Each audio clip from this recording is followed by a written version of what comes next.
Hello everyone, welcome to my channel. My name is Joy and I'm a Nigerian immigrant living in Alberta, Canada.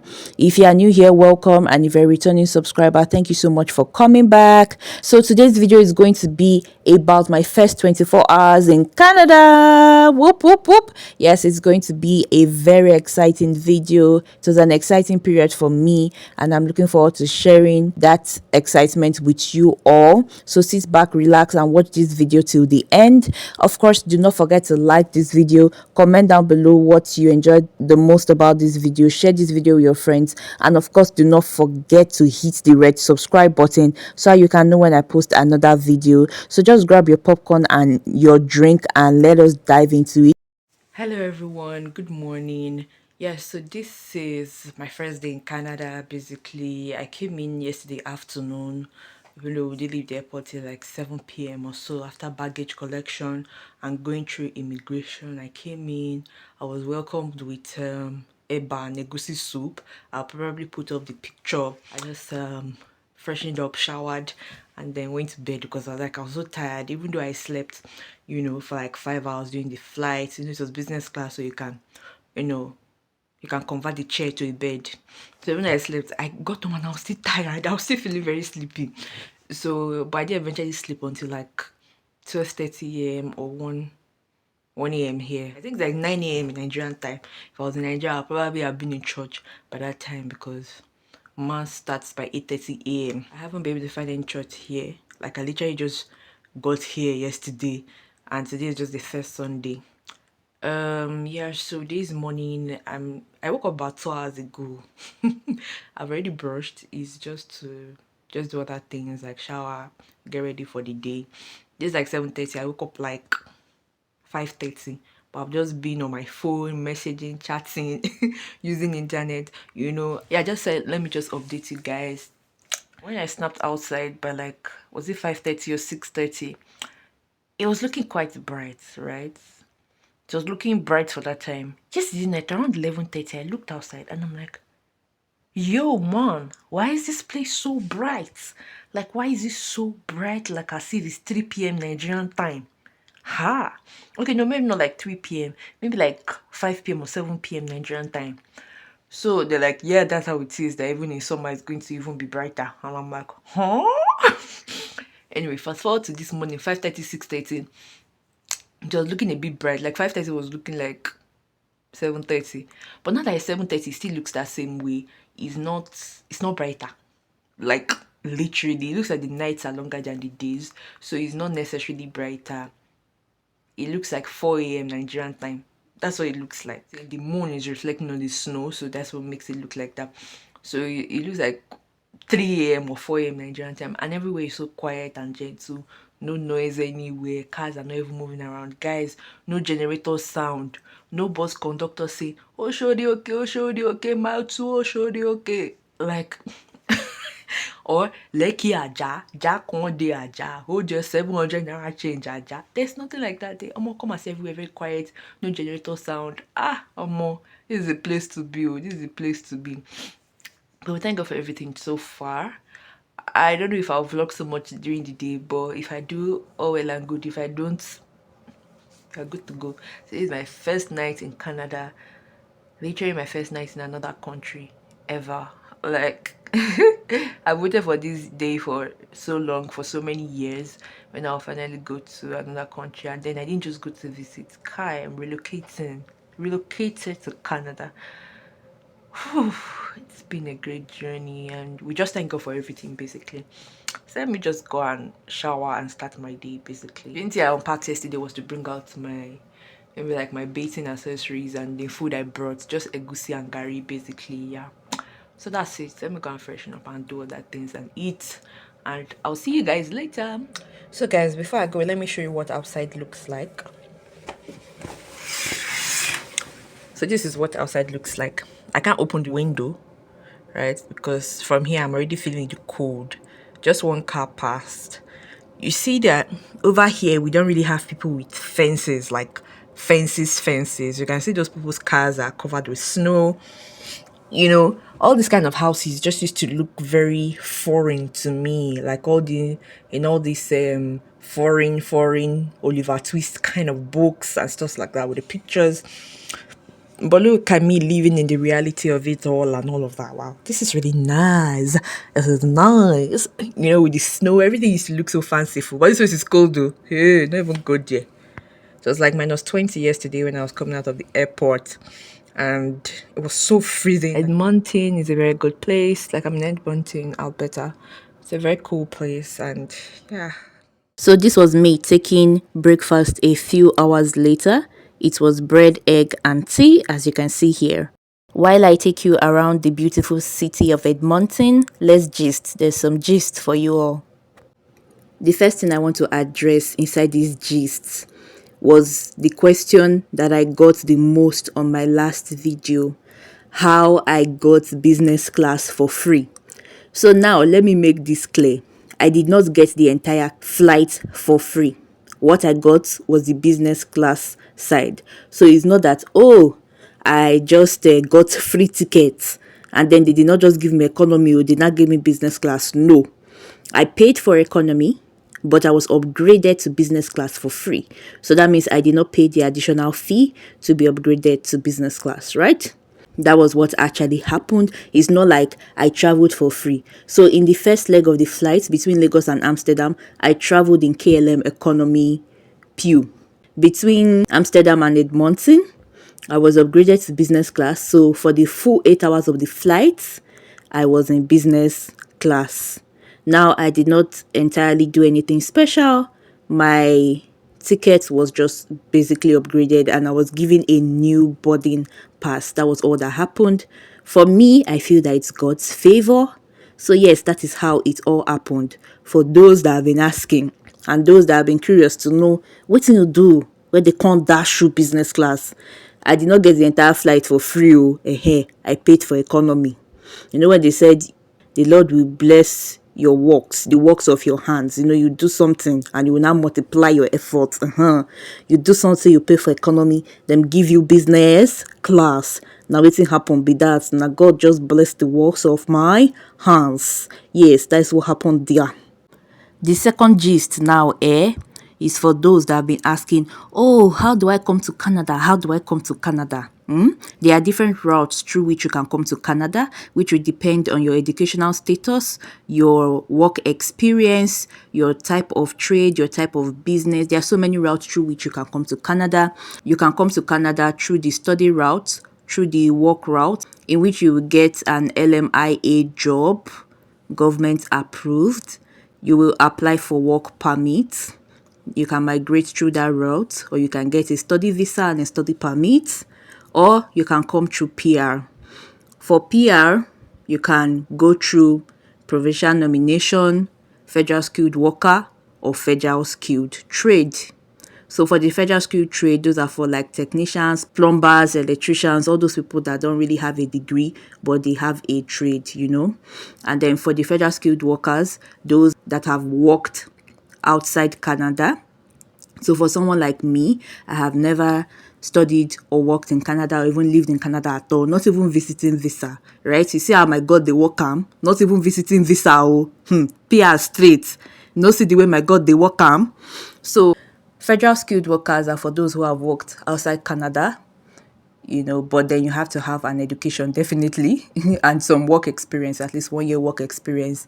Then provincial nomination is a different story on its own, which I'm actually not going to talk about right now.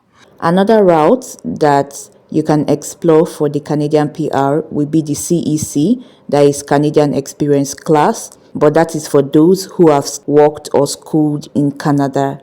That doesn't apply to foreign workers. So those that are presently living in Canada under a study or work permit can apply under the Canadian Experience Class.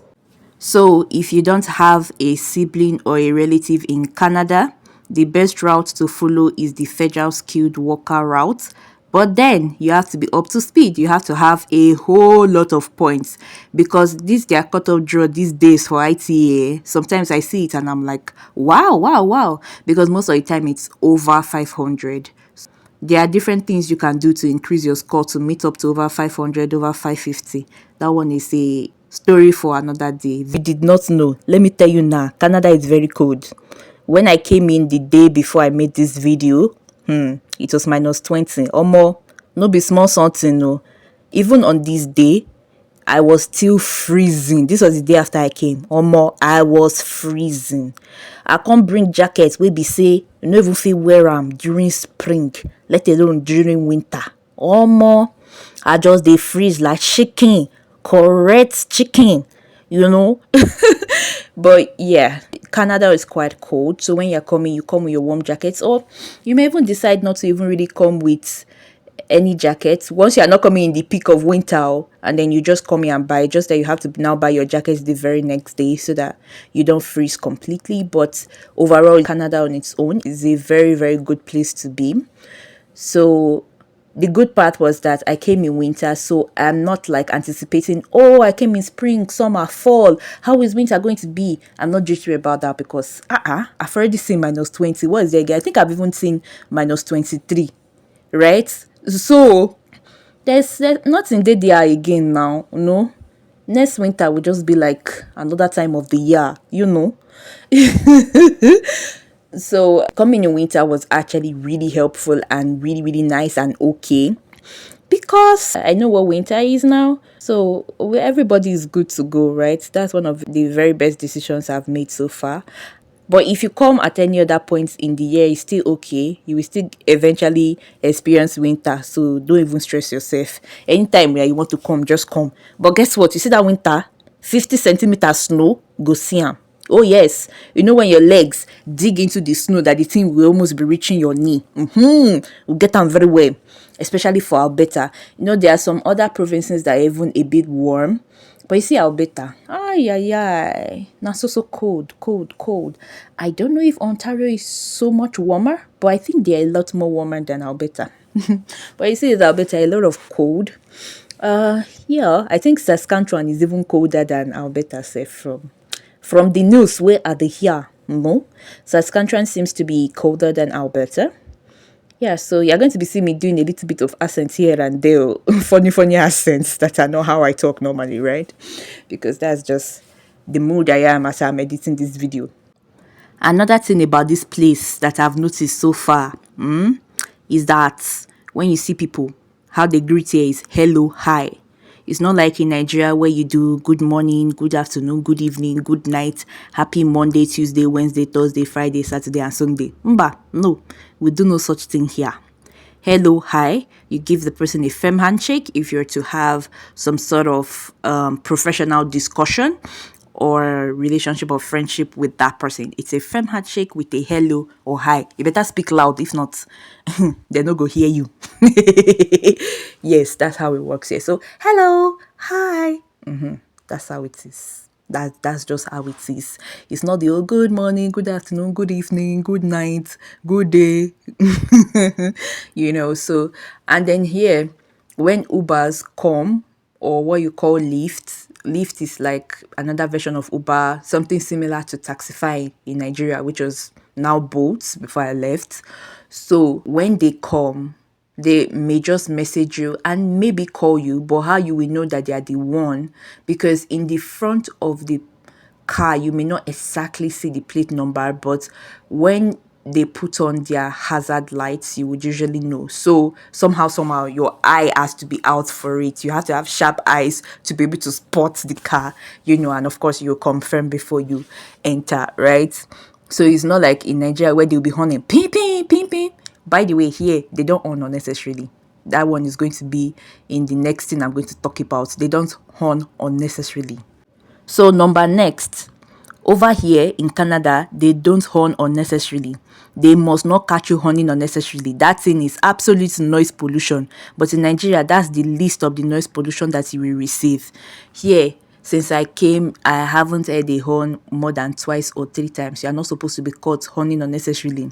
And then pedestrians have the right of way over cars. Of course, as a pedestrian, you should use your sense to know that when the light is green and the pedestrian light is red, you are not supposed to cross. If not, Ọ̀yọ́ ló wà, kí ló ṣẹlẹ̀, Ọ̀yọ́ ló wà, because the cars are coming at full speed and they are not expecting you to be crossing. So the same thing that you think or you imagine that will happen in Nigeria It's the same thing that will happen here. The only difference here is that people can run because cameras are watching you, they will catch you. So you literally can run. The police can literally chase you immediately. So you can't just hit and run like that, right? But the person where don't already go, where they knock down, where they already go, he don't go now. He don't relocate to the other side of eternity. So you also have to be careful to the other side of the divide. You also have to be careful.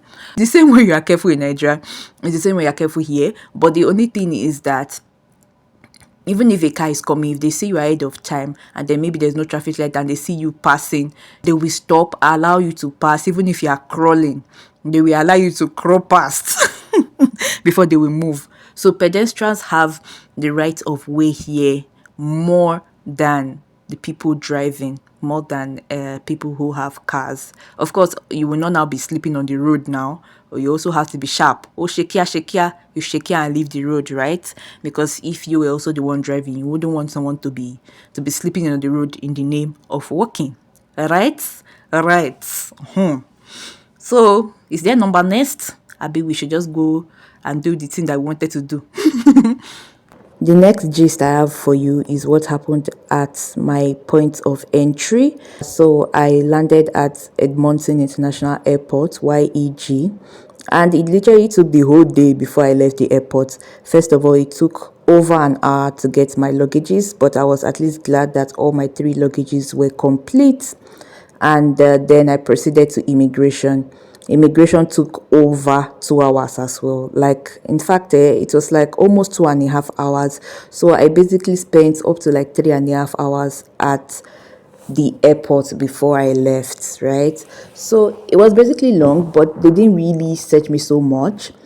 They didn't even open my bags. Funny enough, they just stamped my passport, and that was just basically it, and crossed out the visa on the passport, on the old passports, because the visa you get for PR is not a multiple entry visa, it is a single entry visa. So once you enter, they cross it out because you cannot use it again.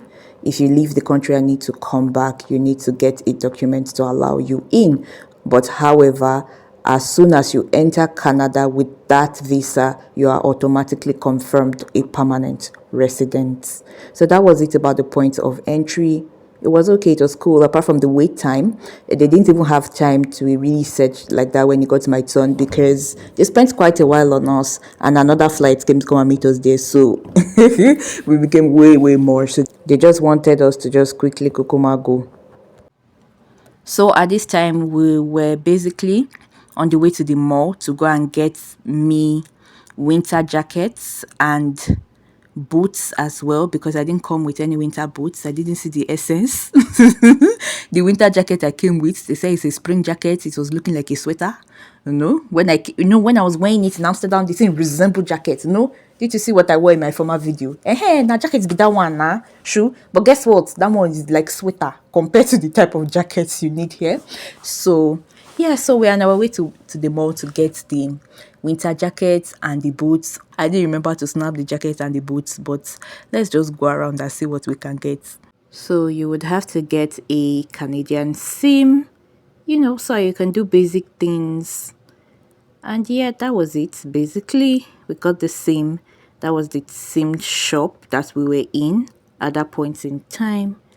So my first 24 hours in Canada were awesome, even though I spent most of it trying to rest, apart from the time I went out to go and get my boots and my jacket and a few other things. I tried to rest for most part of the other time because I was so pretty tired. I mean, I had flown for over 24 hours. So I was a little bit qualified to be tired.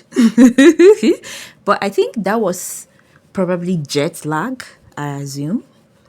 And my sleep pattern changed seriously. That's one thing about migrating and one thing about traveling. Your sleep pattern will just scatter. My goodness. Your sleep pattern will just go phew, phew, phew, phew, phew, phew. I was already used to the Nigerian sleep pattern, and phew, we're in another time zone that is many hours behind.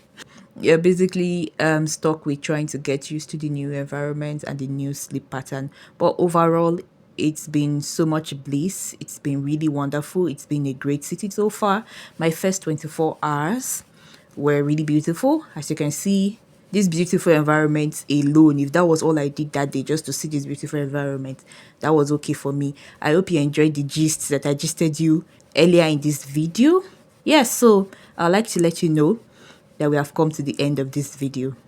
Thank you so much for watching this video. I'm glad you watched till this point. If you liked this video, please do not forget to give this video a big thumbs up.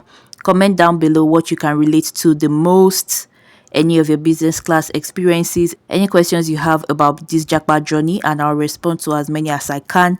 Share this video with your friends, and of course do not forget to hit the red subscribe button and turn on the notification bell beside it so that you can know when I post my next video.